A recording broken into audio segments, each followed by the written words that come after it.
Yeah. Well, let's take a look at the progress you've made here when it comes to accelerating innovation, as I said, in the mobile financial services space, and where this new investment puts you in the game of very competitive banking. Right. Well, as you know, the two brands are two mega brands in South Africa, both Absa and Vodacom, both red, so coincidentally. And we've been in the market with mobile banking since 2000 effectively. And we're getting close to 3 million customers who are actually utilizing our mobile banking service offerings. So when we work with Vodacom, it's about exploring benefits to the existing customers who's actually utilizing mobile banking and then stretching that boundaries a little bit further. And let's talk about the first component very quickly. A little known fact, but all our cell phone banking light users, which is the users that uses our string that says *120 2272 hash to do their mobile banking, they actually get the carrier costs free.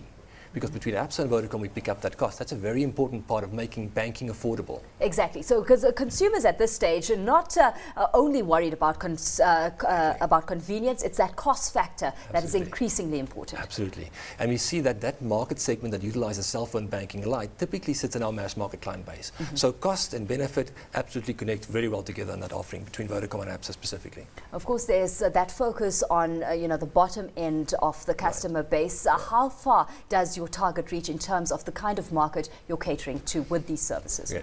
Two very interesting aspects around this. The first one is to say that we've learned through the years that education across the market segments are very important. So what we've combined in our efforts over the last couple of months is actually creating MMSs, that's a small video structure that we send out to our clients across all segments. And they actually utilize that as a tool where they can actually physically see how to do mobile banking. So when we've got the carrier cost structure covered, we've got the actual education part covered, now we move into the front end part of technology, literally the leading edge space. So the first thing there in the buzzword around the world at the moment really is something called NFC, which really is nothing else but a network, but a connectivity mode between a phone and some point of sale device. If I may just allude very quickly to some of the work Absa is already doing in the card environment. So Absa's got a credit card called and a tap and go structure in place where I don't have to swipe my card, but I can actually tap the card at an enabled point of sale and I can transfer information and actually do a credit card transaction. Okay, so let's take a look at it because that's pretty much the product that we're putting on the table. Let's take a look at the business and Absa itself. The synergies you're leveraging off going into partnership with Vodacom? So if you take the last example, it's exactly where they come together. So the component of taking that payment mechanism through to the mobile phone now says, I need a partner, either at the handset level, where we enable that handset to do the same thing as the card. So in other words, instead of tapping my card, I can swipe my mobile phone at a point of sale device. And in that sense, Vodacom and ourselves are working together to get some experimental handsets out here to see how that actually is going to work in practice. Through enabled point of sales, enabled mobile handsets, and enabled banking relationship. And those three make the world work. Of course, troubleshooting has got to be top of the agenda at this stage. What are some of the potential challenges you've identified going down this route?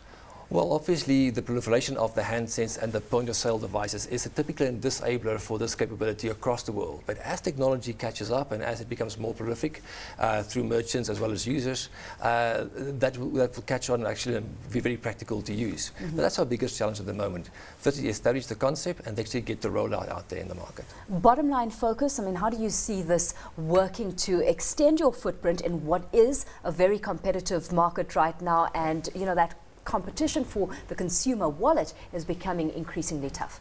Absolutely.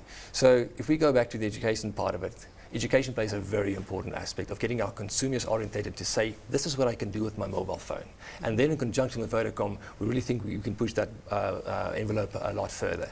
Second is getting the infrastructure in play collaboratively and collectively to make both the payment as well as the communication part work effectively. And I think those are the two focus areas we'll move forward specifically on the consumer line for the next 6 to 8 months. Return on investment though, because this is a big investment that Absa is making. So how soon before we start to see this investment paying off? It's an investment that's going to ask you to be patient over time. It's depending on customer volumes and numbers, and I think we are getting there. The longer term picture is explicitly clear. We've got to be playing in the mobile environment together with payments, and the alliances with our partners will make this work for us in the future. How are you assessing your positioning within this market relative to your peers, and that being the other 3 big banks in South Africa? You're asking me a very biased question there. I think it's a very competitive space. I think some of our competitors out there have got equally very good offerings. Absa just recently won the Asian Banker Award for the best mobile banking service as they see it.